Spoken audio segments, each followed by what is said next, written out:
और submarine launch करती है टोरपीडो, जो अंडर वाटर मिसाइल होते हैं। तो विक्रांत का Maareech advance torpedo defence system पहले तो अपने सोनार सिग्नल से दूर से ही टोरपीडो को डिटेक्ट कर लेगा, फिर लॉन्च करेगा डेकोई। यह शिप से काफी दूर चले जाते हैं और एक रस्सी से बंधे रहते हैं, और फिर इस पोजीशन से सोनार वेव क्रिएट करता है जैसे शिप यहीं पे खड़ा है। और विक्रांत अपने आसपास में जेमर्स की हेल्प से सभी सिग्नल को ब्लॉक कर देगा जैसे यहाँ पर कुछ है ही नहीं। यदि आपको पता हो तो कुछ एग्जाम सेंटर में एग्जाम से पहले जेमर लगाए जाते हैं। जेमर सभी एयर सिग्नल को ब्लॉक कर देते हैं, और इस कंडीशन में यदि आप मोबाइल टावर के नीचे भी खड़े हो तो आपके फोन में कोई सिग्नल नहीं आएगा। कुछ ऐसा ही सिस्टम विक्रांत यूज करता है।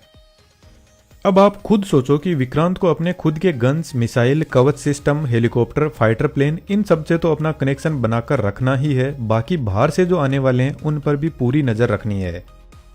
तो फिर विक्रांत पर यह जो आइलैंड बना हुआ है ये बहुत ही एडवांस टेक्नोलॉजी यूज करता है, जिसमें बहुत सारे सेंसर और रडार सिस्टम होते हैं। यह जो आप रडार देख रहे हो इसका नाम आप यहाँ पर देख सकते हो। यह एक मल्टी फंक्शन रडार सिस्टम है जो दोनों तरफ लगे रहते हैं। यह अपनी आंखें एकदम खोल के रखता है, और हवा और सरफेस से यदि कोई मिसाइल या फाइटर प्लेन विक्रांत की तरफ आता है तो पहले तो यह उसको रेगुलरली ट्रैक करता है बहुत हाई रिफ्रेश रेट के साथ में। और इसकी खास बात है हंड्रेड्स ऑफ टारगेट को यह एक साथ में ट्रैक कर सकता है पूरे 360 डिग्री में। और फिर ऑब्जेक्ट के हिसाब से या तो मिसाइल को फायर किया जाता है या फिर गन से फायरिंग की जाती है, और इस फायरिंग के मैकेनिज्म को भी गाइड करता है कि आपको कहां पर फायरिंग करनी है।